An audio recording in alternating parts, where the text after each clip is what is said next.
আমরা যদি খেয়াল করে দেখি, আমরা আলোচকবৃন্দ যে সকল বিষয়ে আলোচনা করেছেন শহীদ রাষ্ট্রপতি জিয়া রহমানের ব্যাপারে, আমরা মোটামুটিভাবে হয়তোবা ৩ ভাবে আমরা দেশের প্রয়োজনে, মানুষের প্রয়োজনে, সময়ের দাবিতে বিভিন্নভাবে যদি আমরা পর্যালোচনা করি, শহীদ রাষ্ট্রপতি জিয়া রহমানকে আমরা হয়তো ৩ ভাবে দেখতে পাই। যেটি ছিল সময়ের দাবি বা পরিস্থিতির কারণে। ১ম যদি আমরা দেখি একজন সৈনিক হিসাবে, একজন সৈনিকের কমিটমেন্ট হচ্ছে তার দেশের প্রতি, দেশের মানুষের প্রতি, দেশের মাটির প্রতি, দেশকে রক্ষা করা, দেশের মানুষের কে রক্ষা করা, সার্বভৌমত্বকে রক্ষা করা। আমরা দেখেছি শহীদ রাষ্ট্রপতি জিয়া রহমান যখন সময় এসেছে দেশের স্বাধীনতা রক্ষা করা বা স্বাধীনতা ছিনিয়ে আনার, আমরা যখন দেখেছি সময় এসেছে দেশের মাটিকে রক্ষা করা শত্রুর কবল থেকে, আমরা যখন দেখেছি যে সময় এসেছে দেশের মানুষকে রক্ষা করা, দেশের মাটি সার্বভৌমত্বকে রক্ষা করা, সেই সময় শহীদ রাষ্ট্রপতি জিয়া রহমান স্বাধীনতার ডাক দিয়েছেন। মুক্তিযোদ্ধা যারা ছিলেন, যারা যুদ্ধ করেছেন, তাদেরকে ঐক্যবদ্ধ করার চেষ্টা করেছেন, উজ্জীবিত করেছেন মানুষকে মুক্তিযুদ্ধে এগিয়ে আসার জন্য। এবং একজন সৈনিক হিসেবে যা দায়িত্ব, সেই দায়িত্ব উনি সর্বোচ্চ দিয়ে উনি পালন করেছেন। এবং আলহামদুলিল্লাহ, আল্লাহর মতে বাংলাদেশের মুক্তিযোদ্ধাদেরকে সাথে নিয়ে যুদ্ধ করে দেশ স্বাধীন করেছিলেন ওনারা সকলে মিলে।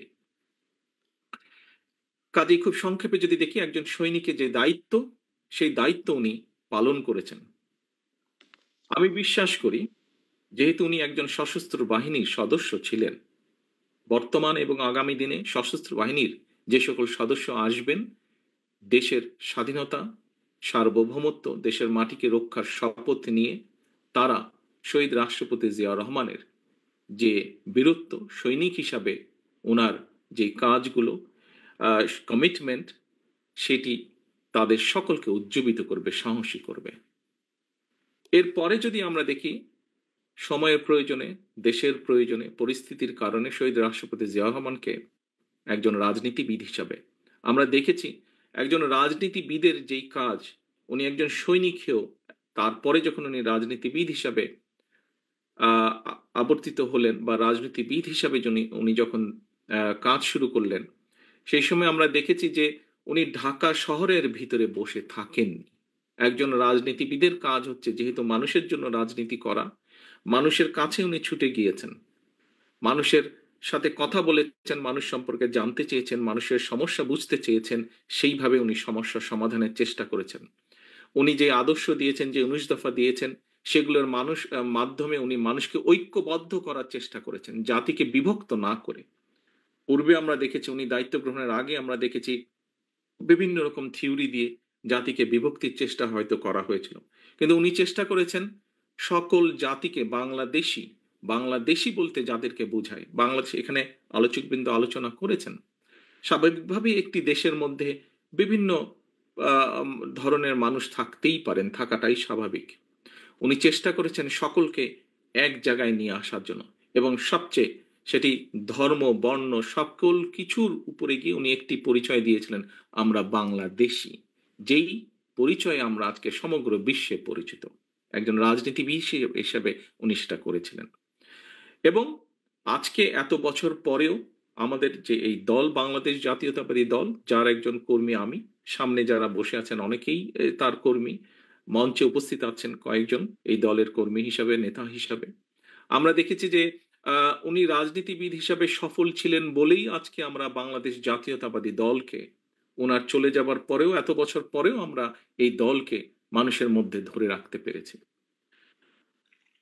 যদি বল এরপরে যদি আমরা দেখি, একজন স্টেটসম্যান হিসাবে, একজন স্টেটসম্যানের কাজ কি? একজন স্টেটসম্যানের কাজ হচ্ছে দেশের মানুষের দেশের মানুষকে সঠিকভাবে পরিচালনা করা, দেশকে সঠিকভাবে পরিচালনা করা। একজন স্টেটসম্যানের কাজ হচ্ছে দেশের মানুষের সমস্যার সমাধানগুলো করা। আমরা যদি দেখি এখানে, আজকের প্রধান আলোচক নজরুল ইসলাম খান সাহেব, উনি ওনার বক্তব্যে বলেছেন, ওনার যেহেতু সরাসরি কাজ করার সুযোগ হয়েছিল শহীদ রাষ্ট্রপতি জিয়া রহমানের সাথে, তার ওনার সেই এক্সপিরিয়েন্স থেকে উনি কতগুলো কথা বলেছেন। কাজে আমরা যদি দেখি, যেমন আজকে আমরা আলাপ করছি, প্রায়ই আমরা বলে থাকি দুটো বিষয় নিয়ে। বাংলাদেশের যে বৈদেশিক মুদ্রার যে সোর্স, একটি হচ্ছে গার্মেন্টস শিল্প, আরেকটি হচ্ছে প্রবাসীদের রেমিটেন্স। এই দুটোও কিন্তু এই দুটোতে জিয়াউর রহমান সাহেবের অবদান আছে। এই দুটোকে বাস্তবায়নের জন্য উনি উদ্যোগ নিয়েছিলেন এবং আলহামদুলিল্লাহ সফলও হয়েছিলেন। একজন এরপরে অনেকগুলো বছর গিয়েছে, কিন্তু আমরা এখন পর্যন্ত সেভাবে বড় কোনো সেক্টর বের করতে সক্ষম হইনি যা আমাদেরকে বৈদেশিক মুদ্রায় সাহায্য করবে। কাজে স্টেটসম্যান হিসাবে উনি দেশের বেকারদের কর্মসংস্থানের ব্যবস্থা করেছিলেন। উনি স্টেটসম্যান হিসাবে সমস্যার সমাধান করেছিলেন দেশের বৈদেশিক মুদ্রার। উনি স্টেটসম্যান হিসাবে সমস্যার সমাধান করেছিলেন বহু মানুষের কর্মসংস্থানের ব্যবস্থা করেছিলেন দেশে এবং বিদেশে। এবং শুধু তাই নয়, প্রবাসীদের মাধ্যমে এবং একই সাথে গার্মেন্টস এর যে আজকে যে প্রসার, এর মাধ্যমে আমরা আমাদের দেশকেও বিশ্ব দরবারেও কিন্তু তুলে ধরতে পেরেছি প্রবাসীদের মাধ্যমে। এবং এই গার্মেন্ট শিল্পের মাধ্যমে বহু পৃথিবীর বিলিয়ন্স অফ মানুষ কিন্তু একটি বড় অংশ বাংলাদেশের সাথে পরিচিত আছে। প্রিয় সহকর্মীবৃন্দ, একজন স্টেটসম্যান হিসেবে যদি আমরা অন্যদিকেও দেখি, তাহলে আমরা এখানে উজ্জ্বল সাহেব বলেছেন কিভাবে উনি দেশের শিল্প সংস্কৃতিতে অবদান রেখেছেন। আমরা যদি স্পোর্টসের ক্ষেত্রেও দেখি, সেখানেও তার অবদান আছে।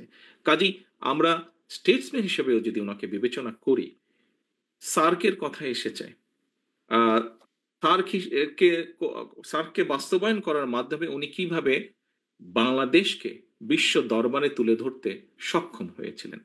এইভাবে যদি আমরা অনেকগুলো দেখি, এখানে পররাষ্ট্র মন্ত্রণালয় পররাষ্ট্র সচিবের দায়িত্ব পালন করেছেন একজন বক্তা ছিলেন। উনি ওনার বক্তব্যে তুলে ধরেছেন যে কিভাবে স্টেটসম্যান হিসেবে উনি বিশ্ব দরবারে বাংলাদেশকে তুলে ধরেছিলেন। কাজেই প্রিয় সম্মানিত উপস্থিতিবৃন্দ, আমরা একজন রাজনীতিবিদ, একজন সৈনিক, একজন স্টেটসম্যান যেভাবেই দেখি না কেন শহীদ রাষ্ট্রপতি জিয়াউর রহমানকে, বলা যায় প্রায় সকল ক্ষেত্রেই উনি সফল হয়েছিলেন। এখানে ফাহাম ওনার বক্তব্যে একটি কথা বলেছিলেন যে সাধারণত ওই পরিবেশে একজন মানুষ যেই ভুলগুলো করতে পারেন, শহীদ রাষ্ট্রপতি জিয়াউর রহমান সেই ভুলগুলো করেন নাই। আমরা ওনার সৈনিক হিসাবে, ওনার সৈনিক জীবন থেকে, ওনার রাজনীতিবিদ জীবন থেকে, ওনার স্টেটসম্যানের জীবন থেকে আগামী দিনের ভবিষ্যৎ নেতৃবৃন্দ যারা আসবে বাংলাদেশে, ভবিষ্যৎ সৈনিক যারা আসবেন বাংলাদেশে, ভবিষ্যৎ রাজনীতিবিদ যারা দেশকে পরিচালনা করবেন, আমি দৃঢ়ভাবে বিশ্বাস করি প্রত্যেকের জন্য অনেকগুলো অনুকরণীয় হোক অথবা অনেকগুলো এক্সাম্পল হোক, অনেকগুলো বিষয় উদাহরণস্বরূপ হোক, ওনার কাছ থেকে আমরা নিতে পারবো, যা এই দেশকে, এই দেশের মানুষকে একটি উজ্জ্বল ভবিষ্যতের দিকে নিয়ে যেতে সক্ষম হবে বলে ওনার সন্তান হিসেবে আমি দৃঢ়ভাবে বিশ্বাস করি। পরিশেষে পরিশেষে আমি আবারও জিয়াউর রহমান ফাউন্ডেশনের আয়োজক বৃন্দকে আন্তরিকভাবে ধন্যবাদ জানাচ্ছি, এবং বিশেষ করে আমি আলোচক বৃন্দ যারা আজকে অত্যন্ত মূল্যবান আলোচনা করেছেন। অনেকদিন পর অনেক সুন্দরভাবে আমরা জিয়াউর রহমানকে তুলে ধরতে পেরেছি জাতির সামনে, দেশের মানুষের সামনে। সেই আলোচক বৃন্দ যারা এই কাজটি করেছেন তাদের সকলকে আন্তরিকভাবে ধন্যবাদ জানিয়ে আমি আমার বক্তব্য শেষ করছি। আল্লাহ হাফেজ।